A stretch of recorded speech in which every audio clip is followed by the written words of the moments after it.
NDA മുന്നണിക്ക് തുടക്കത്തിലുണ്ടായിരുന്ന അനുകൂല സാഹചര്യത്തിൽ നിന്ന് വ്യത്യസ്തമായി രാഷ്ട്രീയ ചർച്ചകളെങ്കിലും മറ്റ് സാധ്യതകൾ തേടുന്നു, ആരായുന്നു എന്നുള്ളതാണ് ഈ ഇന്ത്യ മുന്നണിയുടെ സാധ്യതകളെക്കുറിച്ചുള്ള ചർച്ചകളെ പ്രസക്തമാക്കുന്നത്. മറ്റു ചില സംഭവവികാസങ്ങൾ കൂടി, ചില സംസ്ഥാനങ്ങളിലുണ്ടായ സംഭവവികാസങ്ങൾ ബി.ജെ.പിക്ക് കഴിഞ്ഞ തവണ നേടിയ ഒരു ഭൂരിപക്ഷത്തിലേക്ക് പോകുവാൻ കഴിയില്ല എന്നുള്ള സൂചനകൾ നൽകാൻ പര്യാപ്തമാണ്. ചില സംസ്ഥാനങ്ങളിൽ ചില നീക്കുപോക്കുകൾ വരുത്തി ഒന്നിച്ച് പ്രവർത്തിക്കുന്നു എന്നതിനപ്പുറം സംഘടിതമായ ഒരു രാഷ്ട്രീയ പ്രവർത്തനം ഇന്ത്യ മുന്നണിക്ക് ഗ്രാസ് റൂട്ട് ലെവലിൽ എത്രമാത്രം നടത്തുവാൻ കഴിഞ്ഞു എന്നുള്ളൊരു വലിയ ചോദ്യം ഉണ്ട്.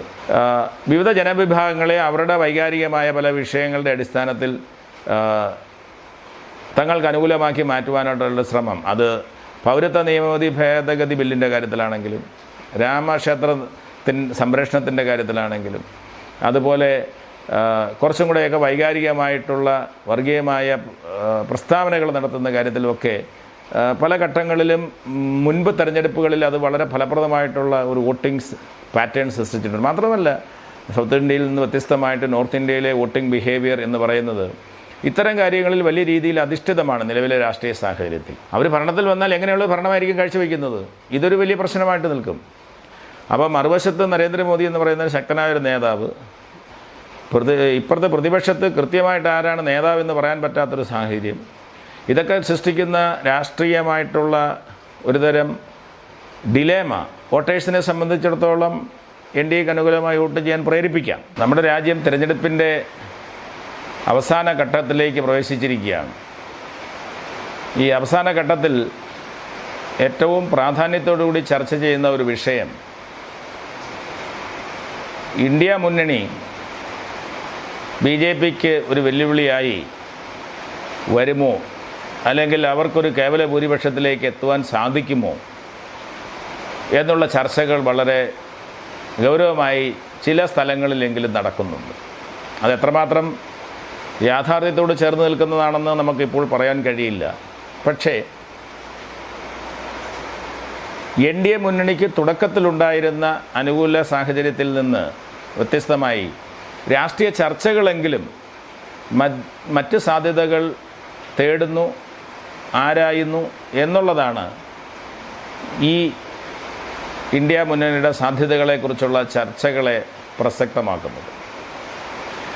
തുടക്കത്തിൽ എന്തുകൊണ്ടാണ് ഇങ്ങനെ ഒരു ചർച്ച വരുവാനുള്ളൊരു പ്രധാനപ്പെട്ട കാരണം?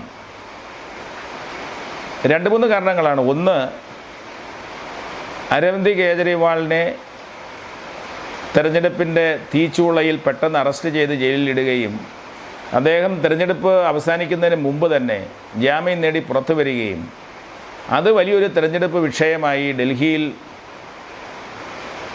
ഡൽഹി പ്രചരണ വേളയിൽ പ്രചരണ ചൂടിൽ വന്നപ്പോഴാണ് ഇന്ത്യ മുന്നണി പ്രസക്തമാണ്, അല്ലെങ്കിൽ ഇന്ത്യ മുന്നണിക്ക് പുതിയ ഊർജ്ജം ലഭിച്ചു എന്ന് പറയുവാനുള്ള ഒരു രാഷ്ട്രീയ സാഹചര്യം സൃഷ്ടിച്ചത്.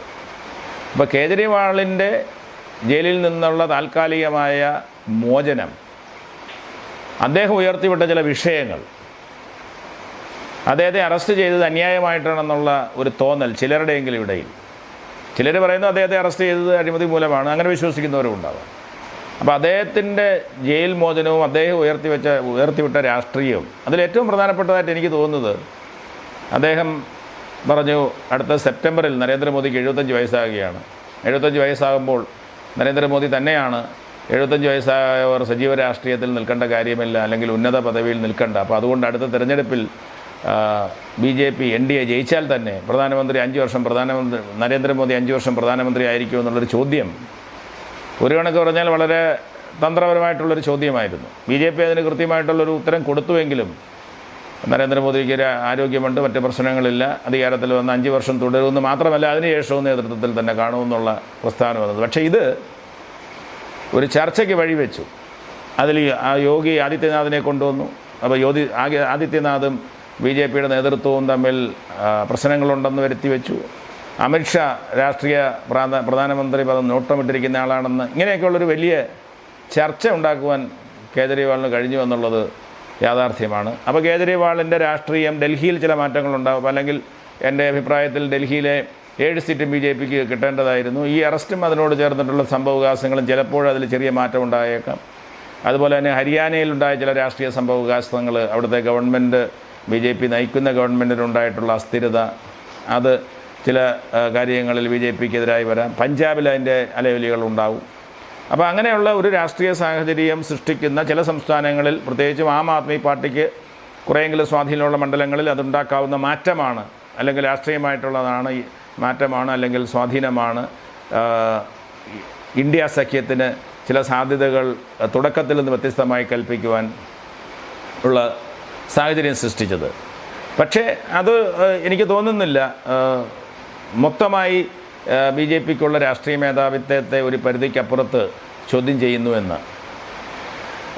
എന്നാൽ ഇതിനോടൊപ്പം തന്നെ മറ്റു ചില സംഭവവികാസങ്ങൾ കൂടി, ചില സംസ്ഥാനങ്ങളിലുണ്ടായ സംഭവവികാസങ്ങൾ BJPക്ക് കഴിഞ്ഞ തവണ നേടിയ ഒരു ഭൂരിപക്ഷത്തിലേക്ക് പോകുവാൻ കഴിയില്ല എന്നുള്ള സൂചനകൾ നൽകാൻ പര്യാപ്തമാണ്. അതിലൊന്ന്, മഹാരാഷ്ട്രയിൽ ഉള്ളൊരു മഹാസഖ്യമുണ്ട്, ഇന്ത്യ മുന്നണി നേതൃത്വം നൽകുന്ന. അവിടെ കഴിഞ്ഞ പ്രാവശ്യം BJPക്ക് ഉണ്ടായിരുന്ന അത്ര ഒരു മേധാവിത്വം മഹാരാഷ്ട്രയിൽ ലഭിക്കുവാൻ സാധ്യതയില്ല എന്നുള്ള സൂചനകളുണ്ട്. കർണാടകയിൽ ഉണ്ടായിട്ടുള്ള ചില രേവണ്ണയുമായി ബന്ധപ്പെട്ടിട്ടുള്ള ചില അലിഗേഷൻസും ഒക്കെ BJPക്ക് കഴിഞ്ഞ പ്രാവശ്യം കർണാടകയിൽ നല്ല മേധാവിത്വമായിരുന്നു, അതിൽ ചിലപ്പോൾ ചെറിയ മാറ്റം ഉണ്ടാകാം. അതുപോലെ തെലങ്കാനയിൽ ചെറിയ മാറ്റം ഉണ്ടാകാം. ഇതിൻ്റെ ചില സൂചനകൾ പറയുന്നത് ബീഹാറിൽ ചെറിയ നമ്പർ ഓഫ് സീറ്റ് ചിലപ്പം NDAക്ക് കഴിഞ്ഞ പ്രാവശ്യത്തിലധികം കിട്ടാം. അല്ലെങ്കിൽ UPയിൽ രാഹുൽ ഗാന്ധിയും അതുപോലെ യാദവും ഒക്കെ ചേർന്ന് സൃഷ്ടിച്ചിരിക്കുന്ന ഒരു രാഷ്ട്രീയത്തിന് ചിലപ്പോൾ എന്തെങ്കിലും ചലനം ഉണ്ടാക്കാൻ സൃഷ്ടിക്കാം.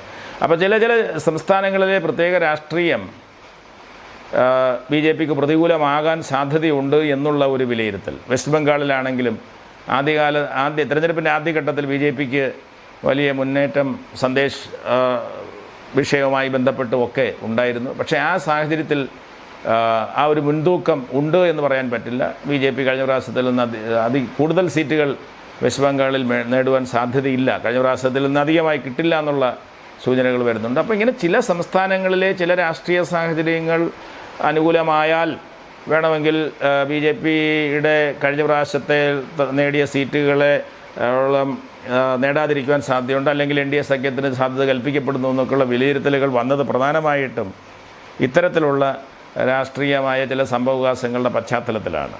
പക്ഷേ ഇതൊക്കെ പറയുമ്പോഴും, ഈ വാദങ്ങൾ നിലനിൽക്കുമ്പോഴും അതൊന്നും തന്നെ BJPയെ ഭരണം പിടിക്കുന്നതിൽ നിന്ന് മാറ്റി നിർത്തുവാൻ പര്യാപ്തമായ സംഭവവികാസങ്ങളായി ഞാൻ കാണുന്നില്ല.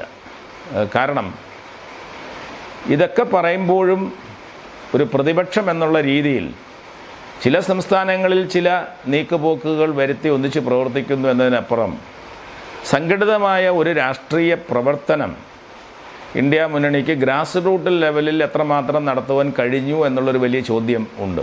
അങ്ങനൊരു രാഷ്ട്രീയ പ്രവർത്തനം നടന്നാൽ മാത്രമേ അവിടെ